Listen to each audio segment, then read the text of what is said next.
খেয়ে খেয়ে আমি পুরো জলহস্তির মতো দেখতে হয়ে যাচ্ছি। আজকে থেকে আমাকে তেল জাতীয়, মশলা জাতীয়, চর্বি জাতীয় সব ধরনের খাবার খাওয়া বন্ধ করতে হবে। Phuchka, chowmein, egg roll, momo, biryani এইসব কিচ্ছু খাওয়া যাবে না আমাকে। তাই নাকি? মা শোনো, আমি আজকে থেকে ডায়েট মেনটেন করব, ঠিক আছে? তুমি আমাকে এসব খেতে বলবে না কিন্তু, ঠিক আছে মা? খেতে হবে না। আমি কি তোকে খাওয়ার জন্য পায়ে ধরে বসে আছি নাকি? না খাওয়ার ইচ্ছা হলে না খাবি। ঠিক আছে, আমি খাবো না এসব। শোন না, কড়াইশুটির কচুরি আর ঘুগনি করেছি, খাবি? মা আমি তোমাকে একটু আগে কি বললাম? আমি ডায়েট করব, আমি এসব খাবো না। খেতে হবে না। ধুর, তোর পাশের বাড়ির কাকিমা আলুর চপ আর পেঁয়াজি করে পাঠিয়েছে, খাবি?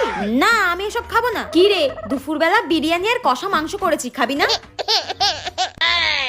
ধুর, এসব খড়ের মতো চেবাতে ভাল লাগে। দেখ, আমার দ্বারা এসব ডায়েট ফায়েট হবে না। মা আর কিছু কি বেঁচে রয়েছে আমার জন্য? আমি এসব খেয়ে আর থাকতে পারবো না, আমার দ্বারা এসব ডায়েট ফায়েট হবে না। আর যদি কিছু থাকে দাও, আর না থাকলে আমাকে 2 গামলা ভাত দাও, আমি সেটা খেয়েই বেঁচে থাকি। ধুর।